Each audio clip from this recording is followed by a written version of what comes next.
Hello दोस्तों, कैसे हैं आप सब। उम्मीद करती हूँ अच्छे और मस्त होंगे। प्यारे दोस्तों, आज की कहानी है लंबे बाल वाली काली जेठानी की अंग्रेजन देवरानी। यह कहानी है एक संयुक्त परिवार की जिसमें दो बहुएं हैं। बड़ी बहू माया, जो सांवले रंग की और लंबे बालों वाली है, और छोटी बहू एमी, जो विदेशी मूल की है, गोरे रंग की और आधुनिक सोच वाली है। माया और एमी के बीच संस्कार, रहन सहन और सोच का अंतर है, लेकिन इसके बावजूद दोनों के बीच आपसी समझदारी और प्रेम का रिश्ता कैसे बनता है, यही इस कहानी का मूल है। शर्मा परिवार का नाम शहर में जाना माना था। इस परिवार की बड़ी बहू माया पारंपरिक भारतीय संस्कारों में पली बड़ी थी। माया के लंबे घने काले बाल और सांवला रंग उसकी पहचान थे। उसका स्वभाव भी संयमित और शांत था। माया का मानना था कि परंपराओं और रीति रिवाजों का पालन करना ही बहू का धर्म है।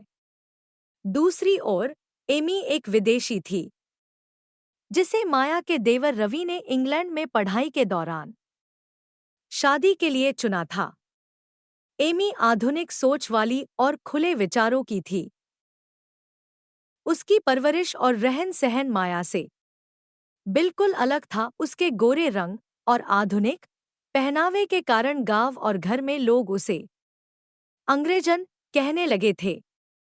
जब एमी पहली बार घर आई तो माया को उसके आधुनिक पहनावे और बोलचाल के ढंग को देखकर हैरानी हुई। माया को चिंता थी कि एमी कैसे परिवार की परंपराओं को निभाएगी और परिवार में एकता कैसे बनी रहेगी। घर में अन्य लोग भी एमी को देखकर उत्सुक थे। किसी को समझ नहीं आ रहा था कि एक अंग्रेजन भारतीय संयुक्त परिवार में कैसे सामंजस्य बिठा पाएगी। माया ने मन ही मन ठान लिया कि वह एमी को भारतीय परंपराओं से परिचित करवाएगी और उसे इस परिवार की परंपराओं में ढालने की कोशिश करेगी। कुछ ही दिनों बाद घर में नवरात्रि का त्योहार आया। यह परिवार का एक बड़ा त्योहार था, जिसमें सभी परंपरागत तरीके से पूजा करते थे। माया ने एमी से कहा, एमी, नवरात्रि में हमें कुछ विशेष रीति रिवाज निभाने होते हैं।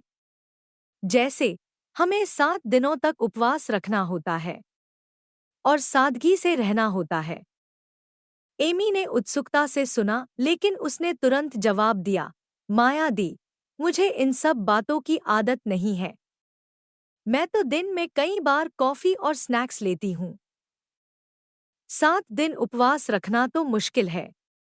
माया को एमी का यह जवाब सुनकर थोड़ा अजीब लगा, लेकिन उसने समझदारी से कहा, कोई बात नहीं, तुम्हारे लिए यह सब नया है, लेकिन धीरे धीरे तुम इसे समझोगी। त्योहार के दिनों में माया ने एमी को पूजा पाठ की विधि सिखाई और पारंपरिक भोजन बनाना भी सिखाया। एमी को माया की मदद बहुत अच्छी लगी। उसने माया की बातों को समझना और निभाना शुरू किया। धीरे धीरे एमी ने भी कुछ चीजें अपनानी शुरू की। वह अपनी आधुनिकता को छोड़े बिना ही भारतीय संस्कृति को अपनाने लगी। उसने देखा कि माया अपने लंबे बालों को सादगी से बांधती थी, तो उसने भी भारतीय तरीके से बाल बांधने का प्रयास किया। परिवार के अन्य सदस्यों को एमी का यह परिवर्तन देखकर बहुत अच्छा लगा। एक बार पूरे परिवार ने गांव जाने का कार्यक्रम बनाया। गांव में सभी को पारंपरिक तरीके से रहना था। वहां आधुनिक सुविधाओं का अभाव था और एमी को यह सब बहुत चुनौतीपूर्ण लगा। गांव में सभी महिलाएं सुबह सुबह स्नान कर पूजा पाठ करती। माया ने एमी को भी अपने साथ ले लिया और उसे मंदिर में पूजा करने का तरीका सिखाया। एमी ने इस अनुभव को बहुत पसंद किया और उसे गांव की सादगी भरी जिंदगी का असली मजा मिला। गांव के बच्चों के साथ एमी ने समय बिताया और उन्हें अंग्रेजी सिखाई। इस पर गांव वाले बहुत खुश हुए और उन्हें भी लगा कि एमी भले ही विदेशी हो, लेकिन उसके दिल में भारतीयता का सम्मान है। धीरे धीरे माया और एमी के बीच एक मजबूत रिश्ता बन गया। माया ने देखा कि एमी भले ही अंग्रेजन है, लेकिन उसमें परिवार और रिश्तों के प्रति प्रेम और आदर की भावना है। एमी ने भी माया के स्वभाव और संस्कृति के प्रति लगाव को समझा और उसका सम्मान करना सीखा। अब दोनों के बीच आपसी समझदारी और स्नेह का रिश्ता पनप चुका था। माया ने एमी को परंपराओं का सम्मान करना सिखाया, वहीं एमी ने माया को आधुनिक सोच और खुले विचारों का महत्व समझाया। इस तरह दोनों ने एक दूसरे से बहुत कुछ सीखा। इस कहानी से यह सीख मिलती है कि रिश्तों में आपसी समझदारी और सम्मान बहुत जरूरी है। भले ही माया और एमी का रंग, संस्कृति और जीवन शैली अलग थी, लेकिन उनके बीच का स्नेह और विश्वास ने उन्हें एक दूसरे के करीब ला दिया। परिवार में एकता और प्रेम बनाए रखने के लिए एक दूसरे को समझना और स्वीकारना आवश्यक है। प्यारे दोस्तों, यह कहानी यहीं पर समाप्त होती है।